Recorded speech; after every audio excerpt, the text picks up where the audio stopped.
Welcome back to Been There Podcast, where healing is honest and the truth feels like home. I'm your host, the Clocked Out Therapist, and today I'm bringing something to the table that a lot of us don't talk about enough, and that's empathy. Specifically, the ability to truly understand pain, and not just your pain, but somebody else's. Because honestly, let's be real, sometimes the world doesn't give you space for you to even feel, let alone feel someone else's pain. So we've been taught to fix things, right? To move on, to be strong. What we don't get taught is empathy, honestly. And empathy is different because it's not about fixing. It's about actually feeling something. And we're all trying not to feel something. That's where all the vices come in, whatever your vice is, right? And it's about being able to look someone in the eye and sometimes even yourself in the mirror and say, like, listen, I may have not lived your pain. I don't know what it feels like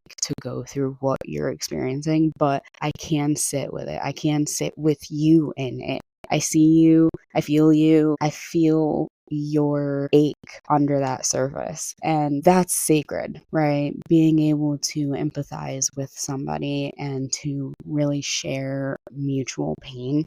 But here's the thing, there's a difference between trauma bonding and feeling pain. So that's something that I'll get in at another point in time. But getting back to basics, empathy. So the thing about pain is that it's loud when it's not heard. And when we can't empathize, we end up dismissing people. We minimize that they've carried some kind of trauma. We shame ourselves for still having some kind of unresolved hurt, and just not forgiving ourselves in some kind of way. But when you've been there, when you've really gone through something, it changes the way you listen to people. It changes the way you love, the way you hold space, and it just truly humbles you, which is also something that I'll be bringing up in some podcasts at some point. Podcast episode.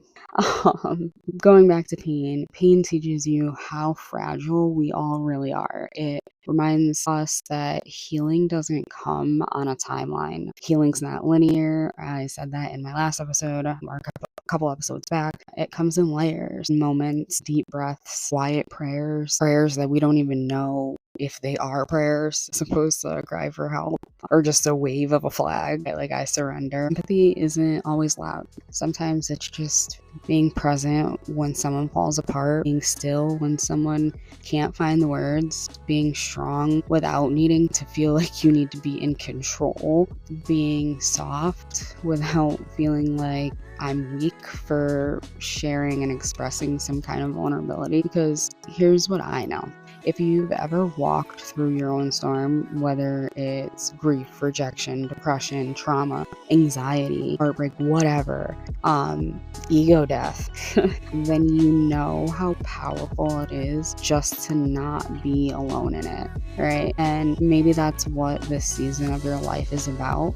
Learning to feel again, maybe not just your own wounds, but recognizing the silent ones in other people around you. It's about asking, what kind of love do I wish I had in my worst moments? And then becoming that version of whatever you would want. It's about giving grace because people deserve it, honestly. How many times have we been given grace in so many situations that we do not deserve, like at all? Probably still being the person that we have grown to be, weren't deserving of whatever it was. But because people had grace with us and they were willing to meet us where we were at. So let's be honest, some of the people who seem the hardest to love, those are the ones that have just had to protect themselves the most. They are always in survival mode, fight or flight, but that doesn't mean we can excuse the harm, but it does mean we learn how to see people fully, not just the behavior, but the pain underneath. Taking a step back, I thought my situation was bad, but look at what they're going through or what they've been through. And if you've been carrying pain and still choosing to love, to listen, to show up for others, I see you. Empathy is your superpower, but don't forget to offer it to yourself too, because you can't pour compassion into others and leave yourself empty. Your pain matters too. Your healing is sacred too. So, whether you're holding space or needing space, whether you're the listener or the one aching to be heard, just know you don't have to do it alone. We've been there and we're healing together. Until next time, stay soft, stay grounded, and stay connected. I'm your host, the Clocked Out Therapist.